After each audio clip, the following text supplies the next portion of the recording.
Salve, salve galera, seja muito bem-vindo diretamente da FISPAL 2025. Você ainda que não gravou, a FISPAL é a maior feira da América Latina no quesito de máquinas, fornecedores do segmento do food service. Meu nome é Rafael Guarnieri, eu sou o host do Pô de Trás da Cozinha. Este ano, em collab com a Netter Lavadoras, criada-se então o Netter Talks. E a gente está querendo criar uma revista, ou semanal, ou mensal, mas de alguma forma levar sempre algum conhecimento para essa nossa bolha ou para esse nosso ecossistema. Trouxemos várias pessoas de fabricantes, chefes de cozinha, consultores, e juro que quando eu vi o nome do convidado, eu falei, cara, vai vir um senhor de 62 anos, porque os caras colocou assim, ó, João Topema. Né? Tipo, eu sei quem é a marca Topema, mas eu imaginei, o João, tipo, eu imaginei, vai vir sei lá. Seja muito bem-vindo para o nosso Netter Talks número 10 ou 11. Número 11, João, seja bem-vindo, velho, ao nosso bate-papo. Fala, Rafael, beleza? Prazer o meu aí de estar aqui, obrigado pelo convite, seu da Netter, agradecer a oportunidade de poder bater um papo aqui com vocês. Quando eu brinco dessa parte da idade, porque ficou primeiro com o João, meu filho é Joaquim também, a gente tá dando nome de velho agora pra galera. João é um negócio de 1990, né? E Joaquim, né? Porque Joaquim você não vai conhecer quase nem jogador de futebol, você só conhece dentista, médico. Mas o principal também foi o cargo de diretor. Hoje você é diretor da Topema, né? Então me associou uma pessoa mais velha e vem um cara mais novo que eu, olha lá. Não, mas você sabe que eu acho que o meu ano foi o último ano que tinha João. Depois disso, cara, né, nunca mais estudei com nenhum João. Eu era sempre o único. Porque eu acho que minha mãe perdeu a época. Porque assim, João era o nome comum até ali por volta de 89, 90, 91 já não tinha mais. Aí ela pegou e me deu o nome de João também. João, brincadeiras à parte, a gente tem esse intuito de ambientar todo mundo do nosso ecossistema, desde o estagiário até os fornecedores. Então eu queria entender só como você veio para esse meio. Jovem, bonito, saudável. Falou, preciso arranjar dor de cabeça, vou para a cozinha. Não, é uma dor de cabeça boa, que a gente se acostuma e na verdade depois nunca mais ninguém quer sair, né? O bonito fica por sua conta, obrigado. Mas eu comecei, na verdade, eu me formei em engenharia de produção, mecânica. A Topema foi fundada pelo meu avô. Esse ano a gente está completando 60 anos da Topema. E, assim, desde muito pequeno, não que eu falasse, eu quero ser engenheiro, mas antes eu já falava, eu quero trabalhar na Topema. Então, era uma coisa assim que eu me lembro de falar pro meu pai. E, na verdade, realidade, sendo 100% sincero, eu não tinha ideia nem do que 1% do que é trabalhar na Topema, no food service, não tinha a menor ideia. E sabia que queria ser engenheiro e eu falava, eu quero fazer a mesma coisa que o meu pai. E aí, quando eu cheguei na faculdade, literalmente eu vi que não ia fazer a mesma coisa que o meu pai é engenheiro elétrico. Eu falei, não, vou fazer engenheiro de produção, que eu acho que faz muito mais sentido com o que eu acho que eu quero fazer e tal. Naquela época eu não tinha certeza absoluta ainda do que eu queria, né? Mas eu fiz engenharia de produção, gostei pra caramba. Óbvio que nessa etapa também eu já comecei a fazer alguns projetos na Topema para a faculdade mesmo, e aí comecei a conhecer um pouquinho mais, mas ainda assim muito superficialmente. Fui trabalhar fora, trabalhei em banco, trabalhei em consultoria. Aí tava num Natal de boa em casa, meu pai falou assim, putz, você não quer trabalhar comigo? Tô precisando de ajuda. Aí eu falei, vamos, aí foi. Tô aqui até hoje, vai fazer 8 anos agora. Mas eu não comecei no comercial não, eu comecei na área de assistência técnica. Eu fazia assistência técnica e instalação. Então, basicamente, eu ajudava em todo aquele processo de triagem e quando tinha as instalações eu acompanhava. Então, viajei pra caramba e não tinha cargo nenhum nessa época, na verdade eu era só o cara da instalação. Aí de vez em quando tinha um cliente ou outro que sabia, não sei se o técnico falava alguma coisa assim, aí o cara já vinha...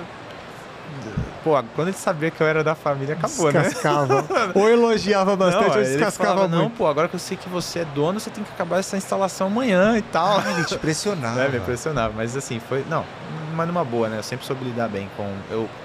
isso é uma coisa, eu já sempre soube lidar bem com o cliente, em todos os níveis, isso foi uma coisa que eu sempre tive facilidade. E eu fiquei 1 ano fazendo assistência e instalação,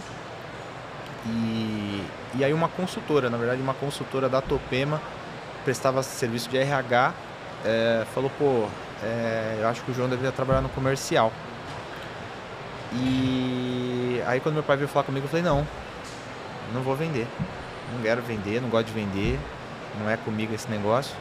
E depois disso, aí ele falou, não sei o que, ela vai te ajudar, não sei o que. Eu falei, tá bom, então eu vou. Muito a contragosto, sendo bem sincero, Rafael. E aí, putz, comecei a vender, aí me apaixonei, gostei muito, sabe, de trabalhar com a parte de relacionamento com o cliente e tal. E aí fui embora, tô aí até hoje trabalhando no comercial e agora também fazendo algumas vezes na fábrica, né? Então, além de diretor comercial, eu absorvi também aí o braço de cuidar da fábrica, e hoje a gente está implantando os processos Lean, a aplicação, né, da metodologia Lean na nossa fábrica. Então a gente está mudando e muito nosso conceito de trabalho, e isso já tem demonstrado aí enormes ganhos de produtividade. E é outro aprendizado gigante que aí se conecta com, por acaso, com o que eu decidi fazer de faculdade lá atrás, que foi a engenharia de produção, e que hoje finalmente eu estou conseguindo aplicar ela. Então, resumidamente, essa é a minha história aí de Topema e como que eu comecei até literalmente o dia de hoje. Não, e já me deu vários insights, porque assim, primeiro deixa eu só entender, quando você fala seu vô fundou, o seu pai já trabalhava lá desde o começo? Não. Meu avô fundou a Topema com outros sócios. Desde o começo é claro que não, né? Porque seu pai era bem novinho. Eu digo, quando você enxerga a Topema como empresa e diz vou ser engenheiro, era seu avô e seu pai em conjunto? Sim. Nessa época, quando eu fui para a faculdade, já os dois trabalhavam. Meu pai já estava trabalhando na Topema, acho que há uns 30 anos. Meu avô faleceu ano passado. Isso. Meu avô faleceu ano passado, meu pai está lá mais ou menos uns 30 anos e eu estou há 8. E hoje na Topema trabalha eu, da família, né? Eu, minha irmã e meu pai. Porque eu tento, quando a pessoa vai falando comigo, eu vou fazendo como se fosse um desenho na cabeça ou um filme, né? Então eu tentei imaginar o João olhando para aquele negócio ali, de vez em quando, eu não sei como é que você passeava pela empresa, e vendo aquele monte de ferro, aquele monte de máquina, aquele barulho, porque não sei, acredito que se você escolheu engenharia, aquele mundo era muito da hora, né? Ver aquela, tô imaginando, tá? Sim. Solda e tal, porque casa com um pouco do, a gente tocou no assunto aqui, a Natália Cifuentes falou um pouco isso, que a faculdade logo de cara, você vê que às vezes é uma escolha que a gente acha que gosta e graças a Deus você teve a oportunidade de ciclar, ainda mais na engenharia, porque você faz os 2 primeiros anos e depois pode bifurcar, né? Mas ela tende a não ser muito do que a gente imaginou, porque de engenharia elétrica para engenharia de produção, tirando os processos que podem ser que o engenheiro elétrico lá ele use, é bem diferente. Você entendeu o que quis dizer? Sim. Na verdade, assim, quando eu tinha algumas experiências, mas quando eu entrei na faculdade não tinha muita não. Era mais de passear em férias da escola e ficar 1, 2, 3 dias com meu pai lá. Então, era muita informação, né? E eu não entendia, na verdade, como é que as coisas funcionavam, aconteciam. Eu sabia que fazia equipamento, eu sabia que fazia cozinha, ponto. Então, era uma visão meia resumida. Mas quando eu entrei na faculdade, aí eu já era um pouco mais velho e realmente você falou bem, só que na verdade não eram 2, era um ano você já tinha que definir qual que era o segmento, não o segmento, né? Mas falando com o engenheiro, o vetor, vai. Porque o que acontece, tem as matérias, né? Então tem química e alimentos, mecânica, produção e elétrica era uma parte. Enfim, você meio que já falava, não, você tem que, ou você vai fazer mecânica e produção, ou você vai fazer elétrica, ou você vai fazer a química e alimentos. Ah, tá. E aí eu escolhi o caminho mecânica, que eu gostei, porque tinha alguns cursos básicos e tal pra gente escolher, mas eu já sabia que eu tinha gostado de produção. E aí nessa época, você já tá um pouco mais velho, né, 18, 19 anos, você já conecta, produção, fábrica, né, eu acho que Vai casar. Acho que vai casar isso aí. Mas casou por vários outros motivos. Porque eu acho que a engenharia de produção ela conecta muito com uma parte que eu acho que até conecta com uma outra coisa que eu fui buscar me desenvolver mais depois que eu me formei, que é a gestão de pessoas. A engenharia de produção, a partir do terceiro ano, você já começa a pegar algumas matérias que estão conectadas com essa parte de humanas, com uma parte de finanças, economia. E isso eu acho que, além de toda a questão produtiva, é algo fundamental para quem quer ter um cargo de gestão, quer ter Todas as engenharias, isso quem me ensinou foi meu avô, toda engenharia ensina você a aprender. Porque é um troço tão difícil de você aprender que, na verdade, eu acho que a engenharia, os primeiros 3 anos você aprende a aprender. E a partir daí, isso você vai levar para a vida inteira. Então, até hoje, a gente estava...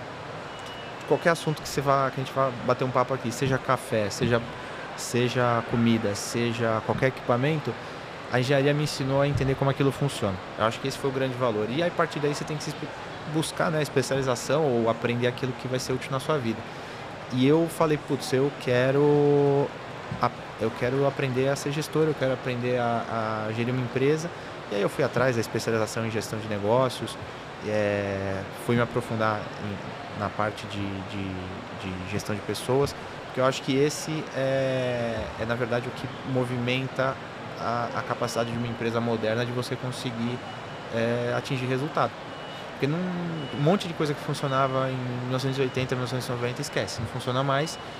A gente tá lidando... É engraçado falar isso, eu tenho 34 anos, mas a gente está lidando com uma geração que já é totalmente diferente da minha, e eu tenho 34 anos. Então a gente vai falar com uma pessoa que tem 25, 24, que hoje está no mercado de trabalho, a gente está contratando essa pessoa, a gente precisa saber como fazer isso. E acho que a única ferramenta que a nossa geração, vamos chamar a geração de 90 e passada, tem, é a gente aprender a fazer gestão de pessoas. Então hoje, se você me perguntar o que me trouxe ou o que me ajudou a chegar e facilitar as coisas, foi essa bagagem.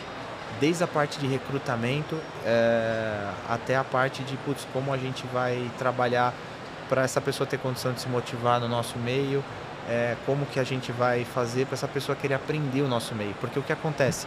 Food service é um nicho. Você não sai da faculdade sabendo...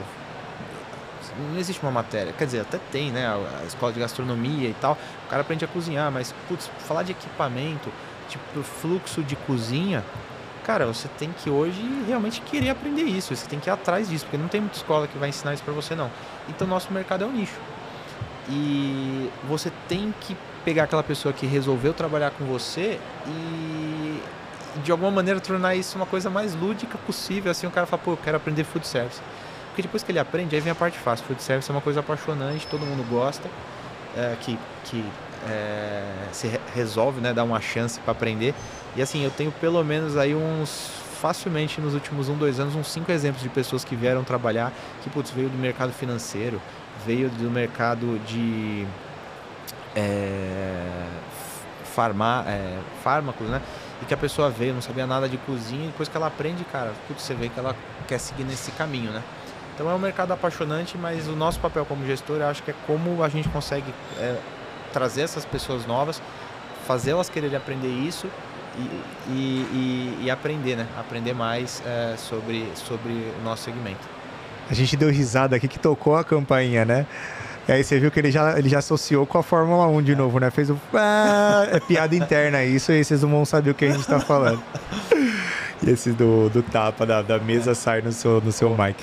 O que eu achei legal, eu vou voltar nessa parte de pessoas, porque casa com muito do que a gente vem falando com várias outras pessoas aqui na feira. Mas eu achei muito... Não sei se foi estratégico ou sem querer te colocarem na técnica. Porque a gente brinca que a técnica, eu não vou poder falar a expressão, mas ela é o final. Tem uma outra expressão que é muito... Eu sei o que você quer falar. Ela é o final da cadeia. Então ali você pega tudo na assistência técnica, né? Então você pega a máquina que vai faltando alguma coisa, o cliente que não sabia que precisava de ponto de instalação, ou seja, você pegou tudo, não sei se foi estratégico, mas para alguém que não era do meio da cozinha, que é inserido na técnica, eu acho, tá? Isso eu não vou chegar nem perto da onde você tá, mas Quando você vai subindo, parece que você já vai subindo solucionando algumas coisas. Faz sentido? Cara, primeiro, eu acho que todos nós podemos chegar onde a gente quiser. E eu acho que, na verdade, a única coisa estratégica do meu pai foi pensar assim, putz, onde que eu vou botar ele para ele aprender o máximo possível? E que não vai ser fácil. Eu acho que era mais ou menos essa a lógica dele. E ele sabia que instalação e assistência não é fácil, porque independente de ter acontecido agora e o cliente está entrando em contato com você daqui a 1 hora, esse cliente já está bravo. Então, por si só, não é uma área fácil. É diferente do comercial. O cara entrou em contato com você agora, daqui a 1 hora ele não está bravo ainda. Porque ele está no momento de comprar. Então, na assistência técnica, não, ele já está bravo porque a 1 hora o equipamento dele não funciona. E isso pra gente é algo muito importante. Tanto é que a gente tem desenvolvido lá na Topema um roadmap justamente para ampliar essa área de pós-vendas e tornar ela realmente protagonista. Protagonista no sentido de uma resposta muito rápida. E eu acho que o que foi estratégico no meu pai e o porquê de me colocar lá é justamente isso que você colocou de resolver problema. Ele sabia que o jeito mais fácil de entender onde está o problema é você viver o problema. Então, se ele pensou nisso ou não, eu não tenho certeza, mas pelo menos me ajudou nesse sentido. Então eu sei como aquilo funciona, eu sei onde que o calo aperta na hora que a gente está falando ali de assistência técnica, e hoje a gente ficou também a meu cargo, eu comentei com você da questão da fábrica, hoje a pós-venda responde para a fábrica, porque na verdade é uma coisa que se retroalimenta. Se eu não entender o que está acontecendo em campo, eu não melhoro dentro da fábrica. Se eu não tiver o apoio da fábrica, eu não consigo responder rápido para o campo. Então são duas coisas que se conectam totalmente. Eu acho que se foi sem querer, foi muito acertado, porque hoje a gente realmente está conseguindo resolver esse problema de uma maneira muito mais rápida, porque, putz, eu vivi aquilo. Então você vem perguntar para mim, eu sei como é que funciona, né, o dia a dia. Mas eu acho que, independente de o que você quer aprender, você tem que viver. Então eu acho que vivenciar o problema, entender e ter a cabeça para não se enfiar no fogo, né, vamos dizer assim, e ao mesmo tempo você fala, putz, isso aqui é assim hoje, vamos resolver o problema, mas como que eu poderia fazer melhor? Acho que isso foi um pouco do que ele pensou na época. Eu quero acreditar que ele pensou, né? Vamos deixar assim. Eu vou ainda saliento que vou voltar a pessoas, mas já vou colocar um outro tempero que estamos como plano de fundo a Fispal. E parece que quando a gente pensa na feira, a gente pensa a primeira palavra, tá? Para mim, que sou da técnica, é tecnologia. Parece que a gente vai vir na feira, eu da técnica, sempre procurando o que tem de mais tecnológico. A Topema traz esse ano, ou para os próximos anos, esse foco em tecnologia? Traz alguma coisa de tecnologia para a Fispal? Vou te dizer que, na verdade, se o Nelson ver esse podcast e eu não falar que a gente traz tecnologia, ele me mata, me deserda. A Topema, a gente em 2012 mudou o nome, né, e o logo da empresa. Era Topema Cozinhas Profissionais. E agora a gente é Topema Innovations, desde 2012, justamente porque isso foi realmente uma criação do meu pai, era a intenção da gente trazer para o mercado inovação e tecnologia. Então hoje, se a gente for no stand da Topema, a gente vai ver que cada um dos pedacinhos daquele stand tem alguma questão que seja diferenciada. E eu posso citar vários. Posso citar a parte de processamento de resíduo orgânico, que a gente foi pioneiro, isso há 15 anos atrás. Hoje a gente já tem, as máquinas são patenteadas. Então, assim, o que nos move é duas coisas: tecnologia e trazer orgulho para o nosso país. Porque eu acho que cada vez mais a gente está menos distante do que a gente tem mundo afora. E a gente precisa acreditar mais no que a gente tem aqui no Brasil. Entender que a gente pode ser melhor do que o que tem lá fora. E aí eu posso te dar outros exemplos. Por exemplo, a parte de controles. Eu vou falar de uma maneira até mais genérica, mas, por exemplo, controles de fritadeira, controles de unidade de retenção de estufas. A gente está, assim, para usar o termo assertivo, a gente está acelerando um carro de Fórmula 1 para alcançar e ultrapassar as opções importadas que a gente tem hoje no Brasil. E a gente vai. Esse é o meu objetivo. E a gente está desenvolvendo, e óbvio, como que você faz isso? A gente volta sem querer em pessoas, né? Então hoje eu dedico grande parte do meu dia, grande parte do meu tempo na fábrica para engenharia. Então eu começo o dia de manhã sentando lá com a turma da engenharia, batendo papo, entendendo como é que está indo cada projeto. Só hoje eu devo ter no nosso pipeline de desenvolvimento 3, 4 produtos que eu vou trazer já na FISPAL do ano que vem, que a gente está falando de novo de tecnologia. Seja tecnologia em fornos, tecnologia em sistemas de cocção, tecnologia em sistema de filtragem de óleo, que a gente também trabalha muito forte nisso. E o nosso objetivo é ser diferente, porque se a gente fizer a mesma coisa, alguém vai passar a gente. E você tocou num ponto que também cruza com bastante temas aqui da feira, que é sustentabilidade. Eu não lembro se eu vi em vários outros stands essa parte de, posso falar, composteira? Pode. Ou recicladora de... Recicladora de resíduos orgânicos, processadora de resíduos orgânicos, porque quando a gente fala de compostagem é um termo técnico para a questão de... Escutou a buzina de novo lá. Ele já... A buzina me desconcentra. É um termo técnico para quando você tem lá as leiras e tal. Então, assim, o que o equipamento faz, na verdade, é gerar um composto orgânico. Esse composto orgânico, obviamente, ele tem um valor como fertilizante, né?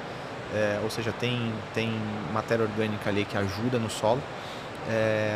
Bom, só fazendo um resumo para quem não sabe que é uma processadora de resíduo orgânico. Eu já ia puxar isso daí. Deixa eu explicar para vocês o que a gente está falando, que a gente já foi muito técnico aqui, muito fundo. A processadora de resíduos orgânicos é um equipamento que a gente desenvolveu, que eu comentei que a gente até tem a patente hoje no Brasil. A gente vai reduzir em 90% o volume e o peso do resíduo orgânico que a gente vai processar. E ao mesmo tempo 60% daquilo que eu estou processando vai virar água de reuso, água limpa, não água com carga orgânica, nada disso. Então vamos imaginar aqui que eu estou processando 100 kg de resíduo orgânico, eu vou gerar 10 kg de composto orgânico, que eu misturando com 2 partes de terra, eu vou poder usar como adubo no solo. E ao mesmo tempo eu vou gerar mais ou menos 60 litros de água limpa. Essa água limpa para rega de planta, lavagem de piso, água para vaso sanitário. Então a gente sempre incentiva o nosso cliente a aproveitar 100% dessa tecnologia. E tem uma coisa bacana que hoje a minha equipe ela não é treinada para vender o equipamento. Porque o que acontece? A gente percebeu que grande parte do ganho que o nosso cliente pode ter na gestão do resíduo orgânico, ele não precisa nem de equipamento. Então a minha equipe ela é treinada para ir no cliente e aí a gente faz uma brincadeira, que é mostrar para ele que, olha, se você for querer me contratar para resolver o seu problema, vai custar 3x. Só que se eu vou te ajudar, você só vai gastar X. E não é desconto. É porque você está, na verdade, fazendo uma gestão errada do que você está gerando de lixo. E você também está gerando a mais do que deveria. Então, a nossa equipe ela é treinada para fazer essa análise, apoiar o cliente nisso.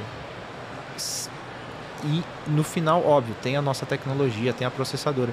Mas ela vai entrar como um a mais dentro do contexto de redução e de sustentabilidade dentro daquele cliente. Isso valida que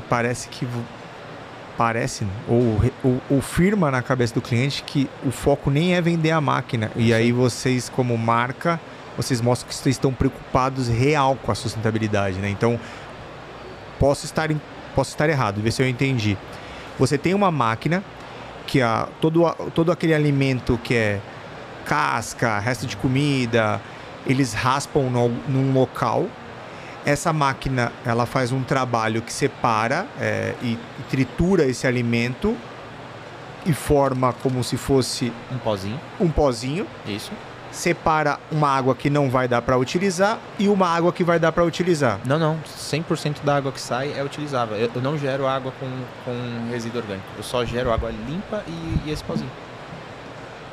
Rapaz... vou querer ver essa máquina. Não, e outra coisa legal também, a gente não usa nenhum tipo de enzima ou substrato no processo. Então, não tem que jogar um outro ativo que vai... Isso daqui ele usa como adubo para alguma horta se ele quiser. Isso, ele só vai misturar isso aí com 2 partes de terra. Cara, e aí, tá, eu tenho essa máquina, mas, ó cliente, eu tenho essa máquina aqui que é top, que você já conseguiria, mas eu acho que nem é a máquina grande questão aqui. Você está fazendo uma gestão, a consultoria vem em primeiro lugar, e eu acho que dá um selo mais da hora de sustentabilidade. Com certeza. Na verdade, o cliente entende que eu não estou lá para vender, eu estou lá para ajudar ele a implantar a sustentabilidade da empresa dele. E assim, isso é importante porque é um processo de aculturar. Hoje, muitas empresas já têm área de sustentabilidade. Então, você imagina, a gente está falando de processamento de resíduo orgânico, de novo, há 15 anos. Então, há 15 anos ninguém queria nem ouvir falar disso. E isso foi algo que o Nelson acreditou. Então, ele teve uma visão e ele realmente estava assim, para não dizer pelo menos uns 10 anos na frente, né? Quando o pessoal começou a falar de ESG, parecia uma novidade. O Nelson ficava doido. Pô, eu falo disso há 10 anos. Ninguém me ouve, cara. Agora vou me ouvir. E é uma coisa que o cliente precisa de ajuda. Porque não é só o lixo que sobra do prato.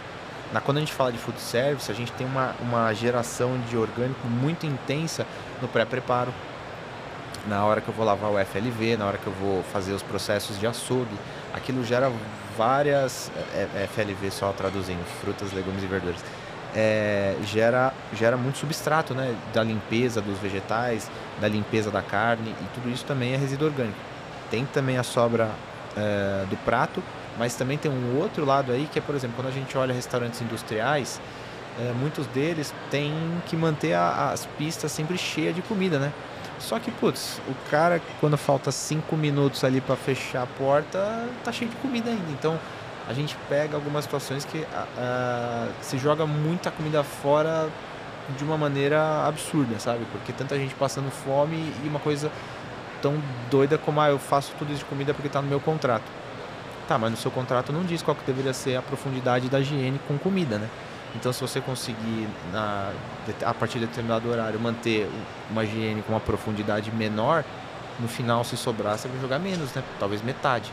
Então, às vezes, é umas coisas pequenas que a gente acaba mapeando e ajudando o cliente, e essas coisas vão construindo uma confiança. E aí ele entende que a máquina é só mais uma ferramenta dentro de um processo de melhoria que ele pode ter na cozinha dele para gerenciar o resíduo.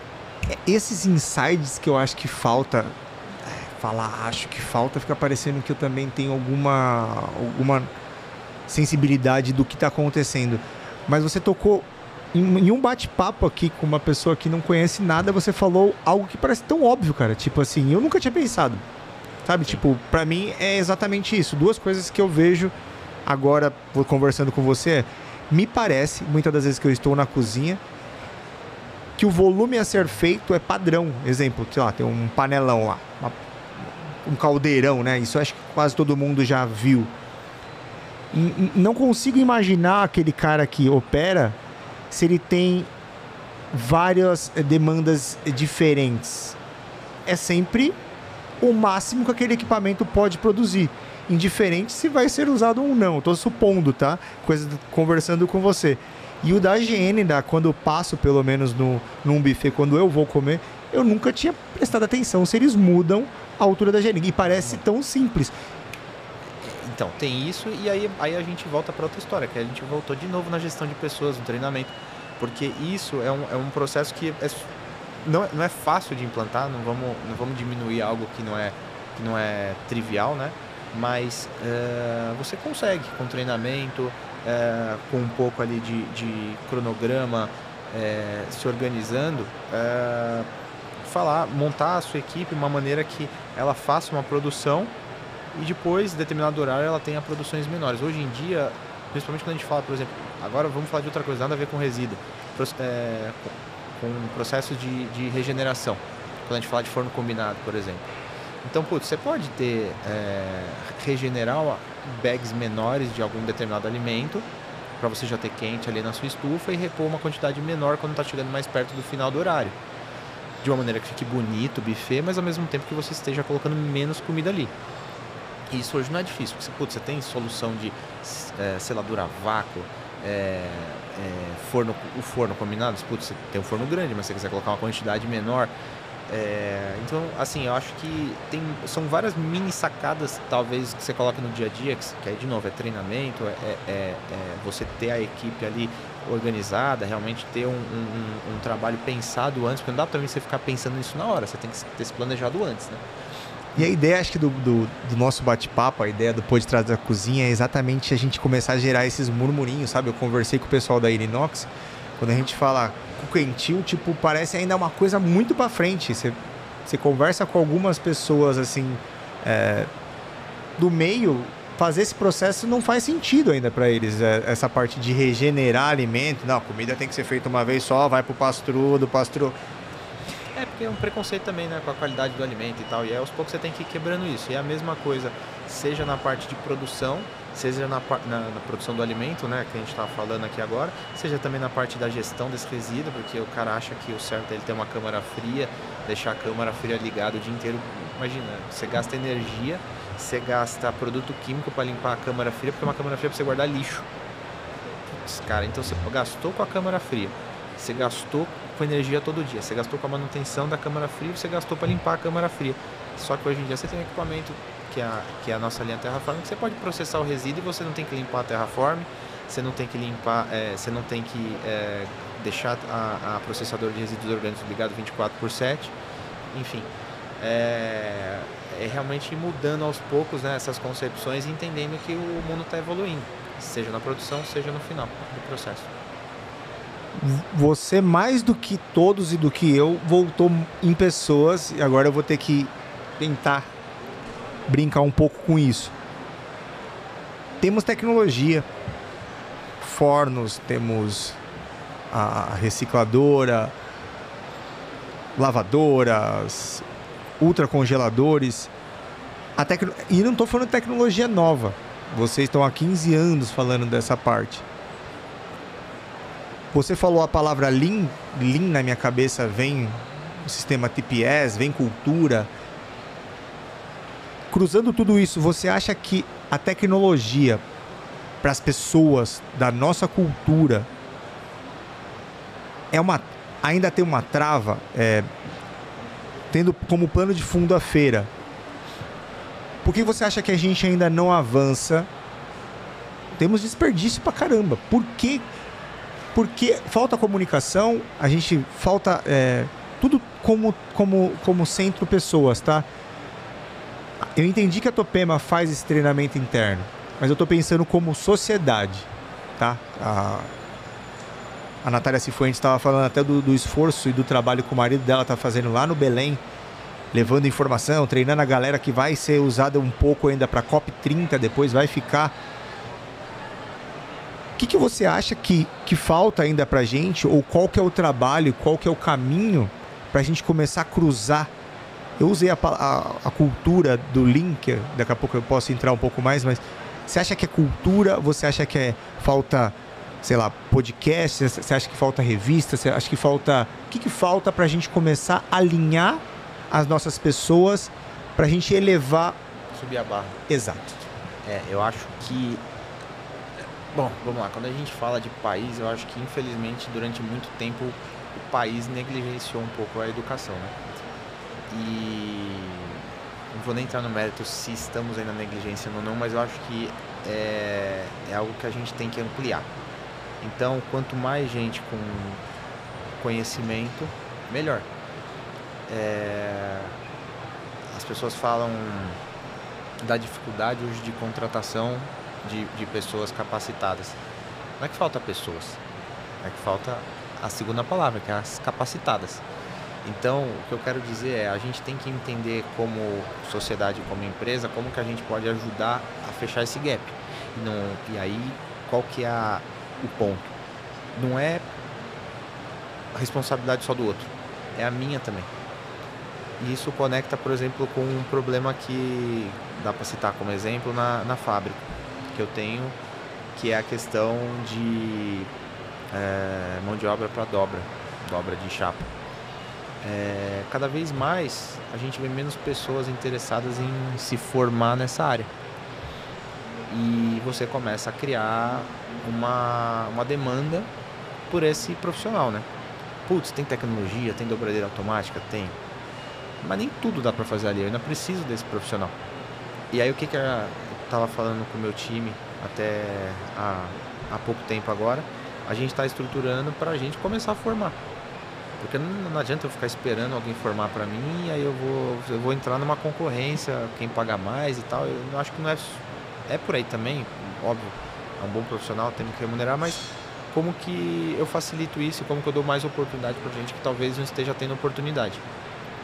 E aí a gente começou a estruturar isso, que é para a gente mesmo formar essas pessoas e dar chance para as pessoas que entraram lá e que têm não uma boa formação técnica, mas uma boa formação em casa, entendeu? Uma predisposição. É uma predisposição, vontade de aprender. Então você pega aquele cara que tá afim e, vamos dar uma chance para ele, vamos ensinar o cara e zero custo, ele não vai pagar nada por isso. Então, eu vejo que, aí, óbvio, essa pessoa começa nesse detalhe, mas daí, quando a gente dá a primeira oportunidade, se ela realmente tem uma cabeça bacana, e parte do trabalho também é ajudar essa pessoa a ter uma cabeça bacana, o que é isso? Eu acho que é a gente mostrar que bons valores ajudam ela a crescer, e não estou falando só profissionalmente, estou falando na vida, né? Então, bons valores ajudam você a encontrar pessoas legais no seu dia, seja família, amigos, tudo isso, e ao mesmo tempo ajuda ela a crescer. E aí ela vai atrás, cara, porque ela vai no curso técnico, ela vai fazer uma faculdade, ela vai se formar, ela vai aprender sobre o que significa Lean, TPS, que você citou, o Toyota Production System, e tudo isso vai, na verdade, corroborar para ela crescer mais e mais rápido. Por quê? Porque, na verdade, hoje em dia, conhecimento, cara, eu acho que é a coisa que mais tem valor.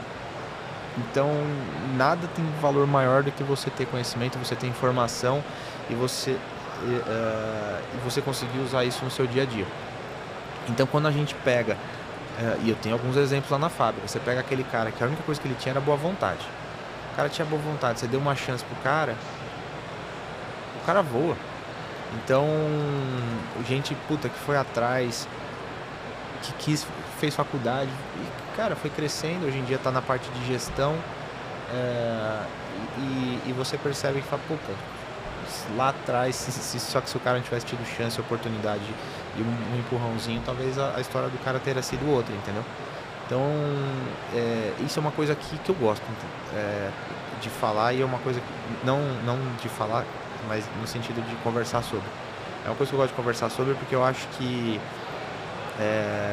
se a gente ficar só apontando o dedo e falando que a culpa é do governo, que não dá, que não forma, que não tem escola, que não sei o quê, cara, estamos ferrados como país, entendeu?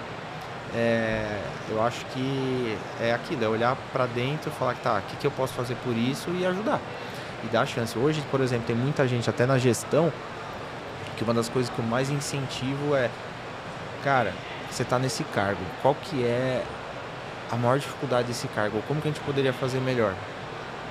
Vou até dar um exemplo aqui, a pessoa falou assim, cara, eu queria aprender a fazer gestão de projetos, porque eu acho que aí dava pra gente, li um pouco sobre o tema e tal, eu acho que a gente podia fazer assim, assim, assado, a gente ia conseguir fazer isso melhor. Eu falei, boa, amanhã, chega na sua casa hoje, escolhe o curso que você quer fazer, eu vou pagar.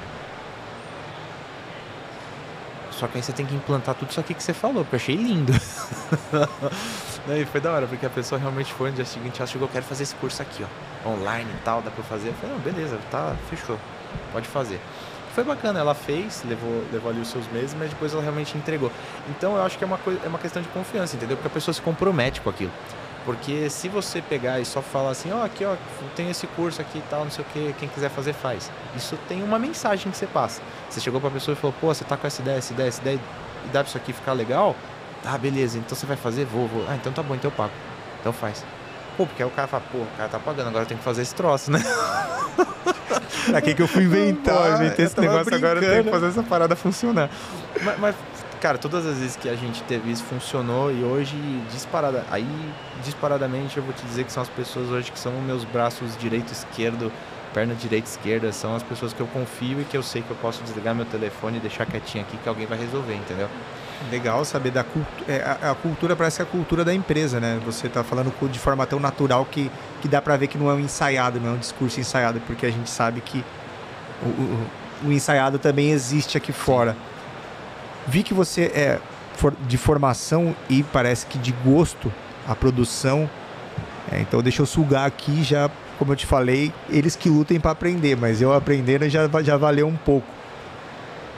pelo pouco que eu entendo da produção, do sistema do toyotismo ou qualquer coisa do Lean, vindo do Japão, que é uma cultura totalmente diferente da nossa, sempre que eu vi o pessoal tentando implantar isso na fábrica, as ferramentas são muito mais vistas do que realmente a cultura. Então a gente pegar Kaizen, 5S, aí os caras fazem o desenhozinho da casa lá, tal, é tudo muito bonito. As ferramentas eu vejo muito bem ela funcionar. O Lean Manufacturing em si, ele é muito complexo. Você fala, estou implantando, porque também falar que se tivesse implantado eu também já gostaria de ir lá conhecer. Eu também. Eu peguei só isso como paralelo, então a gente estava falando de pessoas e da gente ambientá-las e prepará-las, nossa, deu uma travada na língua, para o nosso segmento, para nossas máquinas e tal. E aí coloquei esse paralelo para a gente entender como a Topema está fazendo isso também com o Lean. Olha, eu vou te dizer que primeiro que você precisa ter referência. Então, primeira, óbvio, eu tinha estudado Lean na faculdade, sabia, achava lindo, maravilhoso, mas, cara, é difícil pra caramba de fazer. Ainda mais quando você pega uma empresa de 60 anos que faz algumas coisas do mesmo jeito há 55, então não é fácil. E aí eu fui atrás de referência, fui visitar algumas fábricas, fui entender o que era, qual era o benefício e como media isso. Se você não mede, você não gerencia, você não consegue nem saber se está ou não implantando certo. Então, tanto a Topema quanto a Netter, que até abraçou esse processo em conjunto, a gente começou ao mesmo tempo a fazer esse processo de implementação do Lean. E aí eu vou te dizer que, de novo, sem sombra nenhuma de dúvida de errar, nem tente começar a implantar o Lean se você não tem as pessoas. 99,9% da gente falar de implementação de Lean, a gente está falando de pessoas. Por quê? Porque se você não tem aquelas pessoas que gostam do tema, se motivam por a gente a chegar em resultados inalcançáveis, vou usar essa palavra, porque a gente, quando começa, você acha que é inalcançável aquele resultado que você quer alcançar, mas quando a pessoa fala, não, cara, eu vou chegar nesse resultado, aí você tem o time certo para implementar o Lean. E hoje eu vou te dizer, se eu não tivesse o time certo, esquece, porque não é consultor, não é consultoria, é você ter primeiro a equipe lá dentro. Então, começa por você entender o que é o Lean, começa por você entender o que essa metodologia vai agregar na sua empresa, um ganho de produtividade, como você vai medir isso, porque não é só layout bonito, não é fazer vídeo de você arrumando layoutzinho, é muito mais que isso, porque o Lean não é fábrica. Esse é o primeiro erro, o Lean não é fábrica. Se o comercial não entender o que é o Lean, você tem um problema, porque você vai fabricar, você vai tentar fabricar de uma maneira, mas seu comercial está vendendo de outro. Seu comercial está vendendo um produto que traz menos valor agregado. Seu comercial está vendendo de uma maneira que não vai conectar com o que você precisa para implementar o Lean. A ideia do Lean não é engessar. A ideia do Lean é você ser mais produtivo. Então não estou querendo dizer que você não precisa fazer e atender o mercado, mas você precisa estar conectado. O seu comercial e a sua fábrica tem que estar falando a mesma língua. E aí vem o mais doido, que não é também só comercial. Estou dando o exemplo do comercial e da fábrica, mas é compras, é almoxarifado, é RH. Cara, se a empresa inteira não entender que estamos implantando o Lean, você não implanta o Lean.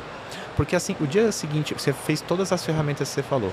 Kaizen, GD, gerenciamento diário, reunião diária de fábrica. Você vai implantar tudo. O dia que o consultor sair, esquece, cara, estão fazendo tudo do jeito errado de novo. E aí você vai perder produtividade, você vai... Eu entendi. Porque o Lean é contínuo, entendeu? Fazer a galera entender o que vocês estão fazendo. Eu tinha uma visão do Lean, para quem não está entendendo o que a gente... E também eu não entendo, mas o que a gente está conversando aqui, eu tinha uma visão do sistema, do pensamento Lean Manufacturing, ou seja, alguém criou uma ideia de fazer o seu processo ser melhor. Vamos pensar assim, mas O que a gente está dizendo é que a cultura desse ecossistema deveria ser diferente. Só para a gente se expressar. Eu tinha pensamento que era para ser mais enxuto. A ideia era ter um sistema enxuto. Eu acho que ninguém perde quando tenta implantar. Vou querer visitar a Topema, saber qual o nível que ela está, porque todo o processo que eu vi, pelo pouco que eu conheço, quando a pessoa começa, sei lá, a rabiscar A3, quando ela começa a entender de lead time... Você estudou. Quando ela... Ou seja, tudo que ela começa... Porque, pô, eu sou totalmente leigo do assunto, mas eu fui entender o que era um gargalo. Sim, sim. A primeira vez que eu vi um professor falando, ele começou a falar, um japonês não faz compra do mês. Faz compra do dia. Isso na hora eu falei, cheguei lá, meu sogro é japonês, eu falei, tá vendo o que o japonês lá falou? Você comprou uma geladeira grande, é que você gosta de comprar coisa por mês inteiro. E quanto você desperdiça? E quanto que o valor desse produto mudou? E meu sogro falou, tá, isso aí você fala lá pro seu professor. Aqui na minha casa... vou fazer do brincadeira essa parte, mas eu fui entendendo que o que o professor estava querendo dizer, que era a cabeça deles pensam diferente. Eu só quis te provocar nesse tema porque trazer isso, a gente tá numa feira. Eu conversei aqui ontem com um chefe que faz Ramon. Ele falou, Rafa, a gente tá numa feira de tecnologia onde a galera tá falando para mim sobre IA, sabe? E eu cruzei um pouco também com Indústria 4.0, que a gente poderia, esse assunto poderia, com você, ia ser excelente. Porque eu tenho pouco tempo. Mas ele falou, mas eu não manjo de Excel. Sabe? Então, tipo assim, a gente tem umas lacunas. Então a gente vem com algumas coisas. Estamos falando de Lean aqui no bate-papo. E de repente o cara não conseguiu ainda gestão de tempo na vida dele, não, sabe? Sim. Então foi só uma provocação do... Mas essa provocação é ótima. Eu acho que na verdade você tem que começar. E aí no caminho você começou. A única dica que eu dou é, primeiro de tudo, define as pessoas, entendeu? Porque não é que essas pessoas vão fazer tudo sozinho, pelo contrário, na verdade elas vão precisar da equipe inteira. Só que você não pode ter só estar em você, entendeu? Você tem que ter outras pessoas querendo que aquilo dê certo em cada uma dessas áreas que eu citei, seja no comercial, seja na fábrica. Então você precisa ter aquelas pessoas que puxam. Eu vou ficar o tempo inteiro falando pro pessoal, pô pessoal, isso aqui é importante porque, pô, X, Y, Z. E as pessoas vão absorvendo isso devagar, entendeu? Você não muda a cultura da empresa. A empresa é que nem se fosse um transatlântico, que nem fosse Titanic. Você não dá cavalo de pau em transatlântico. Então você tem que ir virando devagarzinho. Cultura é a mesma coisa. E o Lean é mudança de cultura. Porque é o que você falou, é você fabricar de uma maneira mais enxuta. O que é uma maneira mais enxuta? É fabricar mais, não necessariamente com menos recursos, talvez com a mesma quantidade, que na verdade é o nosso objetivo hoje. Eu não quero fabricar com menos recursos, mas o problema é, eu tenho esse recurso. Em vez de fabricar X, eu consigo fabricar 2X.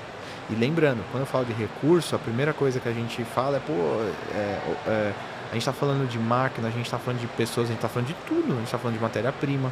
Será que eu estou usando mais matéria-prima que eu deveria para fazer esse produto? E aí também tem uma coisa interessante, né? Que é, como que eu começo? Eu vou falar, vou colocar máquina, vou fazer uma linha de produção igual do Elon Musk. Não vai ter gente, vai ter só robô. Cara, você já começou a implementar o Lean errado. Isso aí quem ensinou foi o professor que está nos ajudando lá.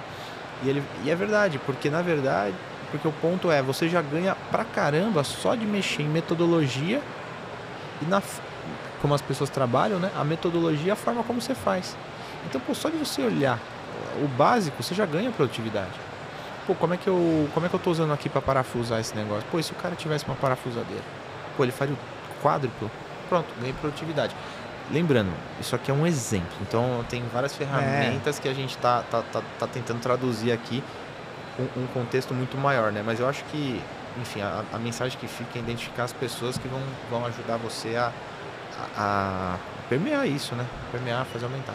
E trazendo sei lá, abrindo um pouco para onde poderia ser usado esse pensamento nosso. Na cozinha, a pessoa que faz a alimentação, ela também poderia fazer. Então, a gente está falando aqui do ambiente fabril e acho que o pensamento vem lá da história deles com máquinas de costura, que depois a gente vem para Toyota, toda a história, mas dá para levar para a cozinha. E eu vejo até alguns clientes que tentam fazer isso, eu não sei se eles têm essa noção, mas, sabe, enxugar, peraí, mas eu já uso esse produto, esse alimento para fazer esse prato, então o meu próximo cardápio, de repente eu já crio um prato que eu não desperdiço desse e tal. E pegando no exemplo que você falou de, às vezes todo mundo já acha que sai colocando máquina, interliga as máquinas, elas se conversam, pronto, eu vi um cara que ganhou um prêmio de uma empresa japonesa, que os caminhões ficavam esperando a hora certa para fazer eu não sei como é que chama, né? Mas a gente tem como se fosse um hangar ali onde eles carregam e descarregam, uma doca na empresa e tal, e tinha uma falha de comunicação e um cara da empresa cortou um papelão com uma linha, furou o papelão e fez uma parte vermelha e uma parte verde, e ele conseguia girar isso. Então o cara ia, fazia o trampo dele, ele chegava e girava dentro da cabine e girava que estava vermelho. Todos os outros caminhoneiros olhavam. Quando ele saía, do outro lado tinha para ele girar e ele girava e ficava verde. Então é fazer a coisa funcionar com baixo custo. Soluções simples, né? João, curtiu o bate-papo, cara? Pô, foi bom demais. Dava pra continuar aqui mais uma hora, falando só de lean, de produção, de resina. Eu falo muito pro Belo, eu falo, mano, eu sou muito doido, porque a galera me coloca aqui pra conversar e a gente vai pra pessoa, vai pra não sei... E a minha ideia é essa, cara, E você que tá assistindo, tentar entender que a gente, vamos bater papo sobre X assunto? Vamos pra outro espectro, vamos pra Lean Manufacturing? Vamos, eu quero ir. E a ideia é essa, não sei se você conseguiu perceber isso, curtiu. Não, te agradeço demais esse tempo, diretor de feira. No meio da feira, imagino que já deve estar cansado no último... Não, foi bom, deu pra sentar um pouquinho, Respirou, né? E falou sobre o que gosta, a ideia era essa. Faz 4 dias que eu não fico sentado 1 hora seguida. Vai falar a verdade, faz quanto tempo que você não fala sobre Lean também? Tentei levar você para um ambiente que você... Fiquei mais confortável, voltei pra fábrica um pouquinho. Melhor lugar do mundo, depois de almoçar, ficar dando volta na fábrica, não tem coisa melhor. Voltou pras origens aí da faculdade. Isso é bom demais. Nether Talks número 11, João Topema. Vou deixar assim pra galera pelo menos associar aí, pra não ficar só no seu sobrenome Cury. Obrigado demais. Obrigado valeu pela oportunidade aí, adorei, viu? Siga a galera da Topema, siga o João, vocês vão entender um pouco mais sobre o que a gente falou sobre reciclagem, sustentabilidade, tecnologia. Siga a gente também lá, o Pô de Trás da Cozinha, tanto no YouTube quanto no Instagram. Meu nome é Rafael Guarnieri, te vejo no próximo bate-papo. Valeu!